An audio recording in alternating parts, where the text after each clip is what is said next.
ቅልብጭ ያለች ነች። በቦክስ ቢመቷት አይደለም ደገፍ ካሏት ጭርምት የምትል ነው የምትመስለው። አግራሞትን የሚያጭረው ግን አይደለም በቦክስ በላውንቸርና በሚሳኤል ብትመታ እንኳን ልትጨራመትና ልትወድም ቀርቶ አንዲት ጭረት እንኳን አያርፍባትም። የዓለማችን ታላላቅ ሀገራት መኪናዋን በብዛት ለመሸመት እየተሻሙ ነው። ልጥጥ ቱጃሮች እንደ ቀበሌ ስኳር ወረፋ ከያዙ ሰነባብተዋል። በርካታ ታላላቅ ተቋማት የካምፓኒውን በር ሲያንኳኩን የከረሙት ዓለማችን ላይ ላሉ ሀገራትና ለበረከቱ ተቋማት አጣዳፊ ራስ ምታት የሆነውን የሽብር ጥቃትን በሚገባ ለመመከትና ሙሉ ለሙሉ ደህንነትን ለመጎናጸፍ ከእርሷ የተሻለ አስተማማኝ መገልገያም ሆነ መደበቂያ የለም። የዘመኑ የቴክኖሎጂ ጣሪያ የሆኑ ነገሮች በሙሉ በእርሷ ዘንድ ይገኛሉ።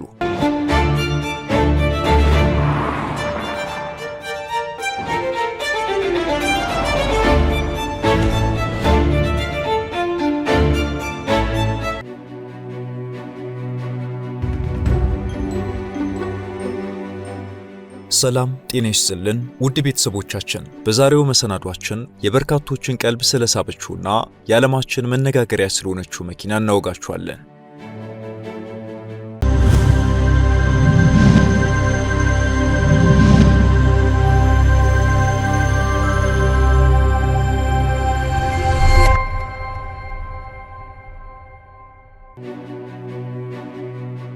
ሀገራት የሽብርተኝነት ጥቃት ከጊዜ ወደ ጊዜ በእጅጉ እያስጨነቃቸው በመምጣቱ የደህንነት ጥበቃዎቻቸውን ይበልጥ ጥብቅና የማይበገር እያደረጉ መጥተዋል። በተለይም የሀገራት መሪዎች፣ ፖለቲከኞችና እጅግ በጣም ወሳኝ የሆኑ የወታደራዊና የደህንነት ኃላፊዎችን ጨምሮ ዲፕሎማቶች ሳይቀሩ ጥይት የማይበሳው ቬስት ወይም ከሸሚዝ ውስጥ የሚደረግ ጥይት መከላከያና ጥይትም ሆነ ተተኳሽ የማይበሳቸው ፈንጂም ሆነ የላውንቸርና የሮኬት ጥቃቶችን መከላከል የሚችሉ ዘመናዊ ተሽከርካሪዎችን በስፋት እየተጠቀሙ ይገኛሉ። ይህን የደህንነት ስጋት ተከትሎ በቅንጡ መኪኖች ምርታቸው የምናውቃቸው የዓለማችን ተሽከርካሪ አምራቾች ሁሉ ፊታቸውን ጥይትም ሆነ ፈንጂ፣ ታንክም ሆነ ሮኬት መቋቋም የሚችሉ ተሽከርካሪዎችን በማምረት እኔ በልጥ ፉክክር ውስጥ ከገቡ ከራርመዋል።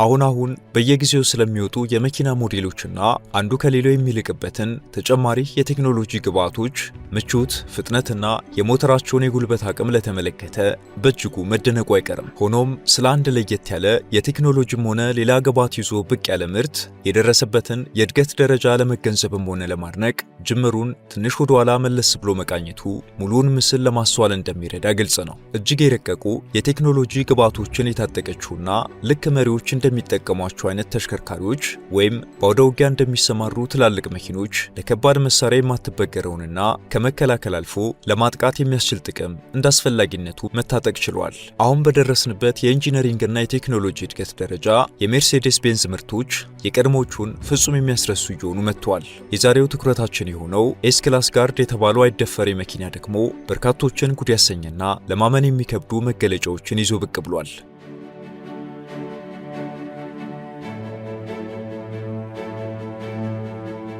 ይህ መኪና የተመረተበት የሜርሴዴስ ቤንዝ ክፍል ራሱን የቻለና አርመር የሚባል ዲፓርትመንት ሲሆን ጋርድ የተባለው መኪናው ሞዴል ቅጽያ ስም የሚያመለክተው የመኪናው ሁሉም ከአካል ጉዳት የጸዳና ከጉዳት መጠበቂያ ጋርድ የተደረገበት መሆኑን ለማሳየት ነው። መኪናው ከደህንነት ጥበቃ ግብዓቶች በተጨማሪ በርካታ ልዩ የሚያደርጉት መገለጫዎች ያሉት ሲሆን ውጫዊው የመኪና ቦዲም ሆነ አንዳንዱን የውስጥ አካላቱ እንከን የሚያወጣላቸው ናቸው።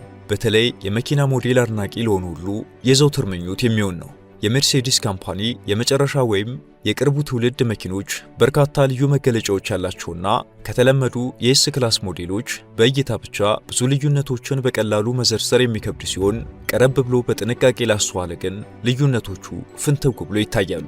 ለምሳሌ ቦዲው የተሰራባቸው የብረታ ብረት ቅይጦች ወይም አሎይስ ፍጹም ከተለመዱት የተለዩ ሲሆን ወደ ውስጥ መልከት ሲያደርጉ ደግሞ መርገጫውና ወለሉ ከማይዝግ የብረት ቅይጥ የተሰራ መሆኑን ልብ ይሏል። በዚህ ምክንያት የመኪናው ክብደት 4.2 ቶን እንዲሆን ያደረገ ሲሆን መላው የመኪናው አካል የታጠቀ መሆኑ ደግሞ ሌላው ለክብደቱ አስተዋጽኦ ያበረከተ ጉዳይ ነው።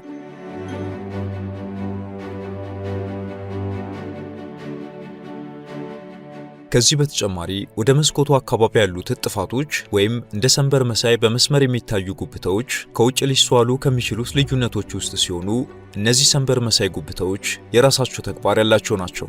መስመሮቹ ከውስጥ በኩል ካለው አካል ጋር ግንኙነት ያላቸውና በመኪና ውስጥ ላለው ሞኒተር የመረጃ ግብዓት ለማቀበል ያገለግላሉ። ከነዚህና ከኋላ በኩል የተለጠፉት የመኪናውን ሞዴል መለያ S680 በስተቀር ሌሎች አካላዊ መገለጫዎቹ ከሌሎች ኤስ ክላሶች ያን ያህል የተለዩ አይደሉም። S680 ደግሞ የጋርድ ምልክትና የመኪናውንም ሞተር V12 መሆን አመላካች ነው። እርግጥ ነው 4.2 ቶን ወይም 4200 ኪሎ ግራም ክብደት እንደ ልብ ለማንቀሳቀስ ከዚያ ያነሰ የሞተር ጉልበት በቂ እንደማይሆን ግልጽ ነው። የመኪናው በሮች እያንዳንዳቸው 250 ኪሎ ግራም የሚመስሉ ቢሆንም ሲከፈቱና ሲዘጉ ግን ልክ የዶሮ ላባን ያህል ቀላል ናቸው። Just check out the door. It is very easy to open just with one push or pull. And this is because of the hydraulic assistance inside. የሚገርመው በሩ በቀላሉ ነው የሚገጠመውና የሚዘጋው። በሮቹ የሃይድራውሊክ ኢንጂንም የተገጠመላቸው ናቸው። ይህ ደግሞ የበሩ ክብደት እንዳለ ቢሆንም በቀላሉ ለመክፈትም ሆነ ለመዘጋት እንዲመችና እንዳያስቸግር አድርጎታል።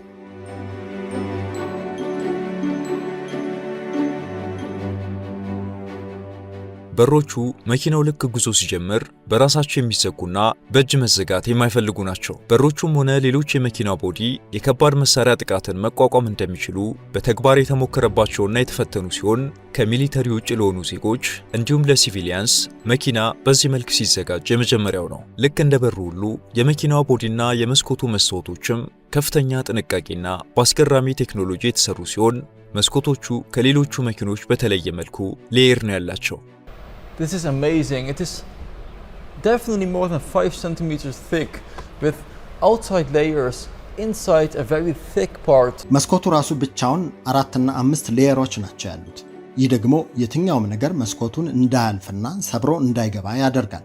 በመስኮቱ ውጭኛው ክፍል ላይ ያለው ሌየር በፖልተር ካርቦኔት የተሰራ ነው።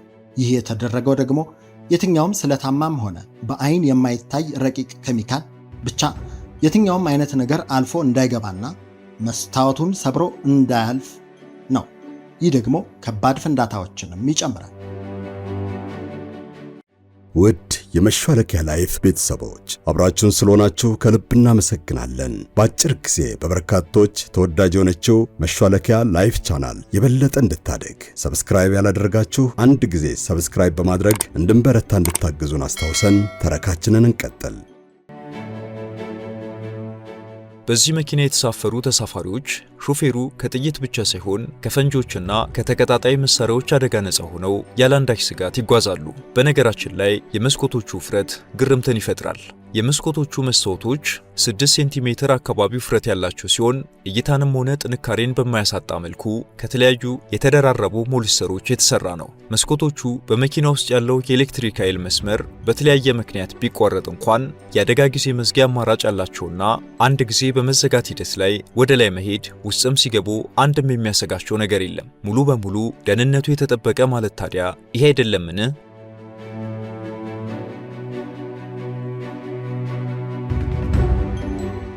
የኤስ ክላስ አርመርድ የደህንነት ማሰማመኛ ገጽታዎች እነዚህ ብቻ አይደሉም። የመኪናው ጎማዎች ሳይቀሩ ከተለያዩ የንጥሮች ቅይጥ የተሰሩ ናቸው። የኤስ ክላስ ጋርድ ጎማዎች እጅግ የተለያዩና የበረዶ ወቅት ከሚባሉት ክፍል የሚመደቡ ናቸው። በሚያንሸራትትም ሆነ በተከመረ በረዶ ውስጥ አቋርጦ መጓዝ የሚችሉ ሲሆን በበጋው ጊዜያትም ልዩነቱን ልብ አይሉትም። እያንዳንዱ ጎማ 45 ኪሎ ግራም የሚመዝን ሲሆን ከወትሮቹ የሜርሴዲስ ቤንዝ ጎማዎች ከ2 እጥፍ በላይ ይከብዳል። በተጨማሪም እያንዳንዱ ጎማ ድርብ ሆኖ የተሰራ በመሆኑ ጎማ ተኛብኝ የሚለው ስጋት አሽከርካሪውን አያሳስበውም።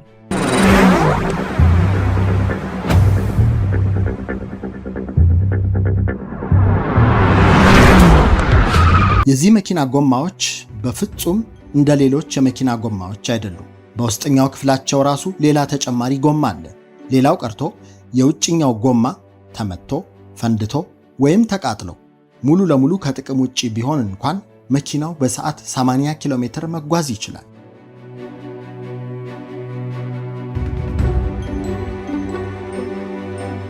ምንም እንኳን መኪናው ከውጭ ሲታይ ከሌሎቹ ኤስ ክላሶች የተለየ ባይመስልም እያንዳንዱ የመኪናው አካል ኢንጂነር ሲደረግ የመንገደኛውን ወይም የተጠቃሚውን ደህንነት ማዕከል አድርጎ በመሆኑ እያንዳንዱ የመኪናው ክፍል ከተለመዱት ኤስ ክላስ የተለዩ ናቸው። በነገራችን ላይ ለደህንነት ሲባል ከዚህ በተቃራኒ የሆኑ በርካታ መገለጫዎች እንዲቀየሩ ተደርጓል። ለምሳሌ ለፀሐይ ብርሃን ተብሎ የሚኖር ጣሪያ የለም። መስኮቶቹን እንዳይዘጉ ለማድረግ የሚኖር ማፈኛም የለም። የመኪናው ቁልፍም ሆነ በሩን ለመክፈት የሚያገለግል መያዣ የለውም።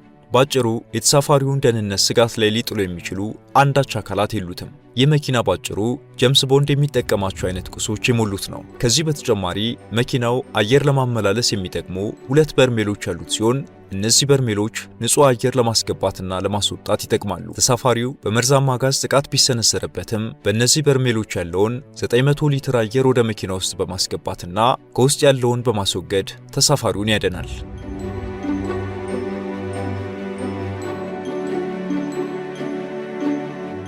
በጉዞ ወቅት የሆነ አደጋ ከውጭም ሆነ ከውስጥ ቢያጋጥም ከውስጥ የሚታዘዝ አውቶማቲክ እሳት ማጥፊያ በቅጽበት ወደ ተግባር ይገባል።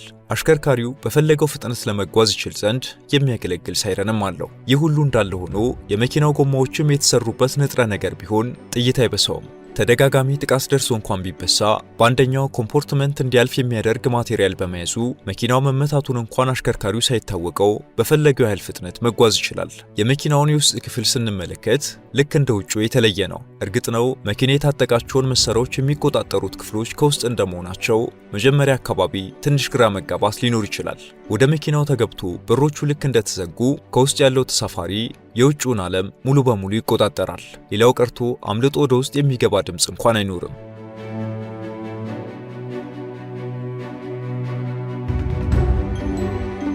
በመኪና ውስጥ ኤስ ክላሶች የሚሰጡት የምቾት አይነቶች ሁሉ አሉ።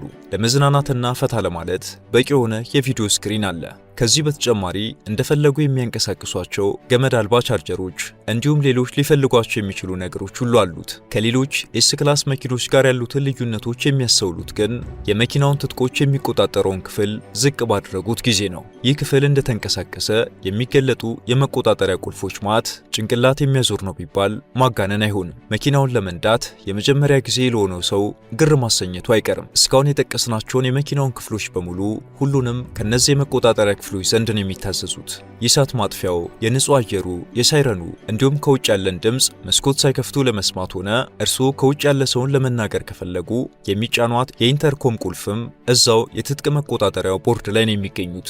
እንደ ካምፓኒው ገለጻ ይህን ሁሉ በማስተናገድ የተጨመረ ክብደት ቢኖርም ምንም ልዩነት ለደንበኞች በማያመጣና በማይሰማቸው መልኩ ማመጣጠን ተችሏል።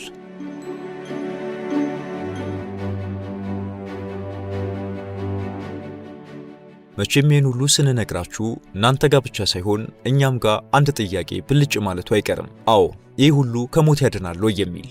እውነታው ጥይት በማይበሳው መኪና መሄድ ከታንክ በማይነካው በሻጀብ ብትጠበቅም ሆነ ደህንነቴ አስተማማኝ ነው ብለህ ብትኩራራ፣ ሀብታም ሆነ ድሃ፣ ያጣ የነጣውም ሆነ ገንዘብ በታኙ ከተጻፈለት ከተቆረጠለት ከፈጣሪ ዘንድ የሆነችው ትክክለኛዋ ጥሪ ስትመጣ በጠባቂ ብዛት መዳን መኪና ውስጥ ተደብቆ ማሳለፍም ሆነ በሀብትና ገንዘብ ኃይል ሊያመልጥ አለመቻሉ ነው። ይሄው ነው።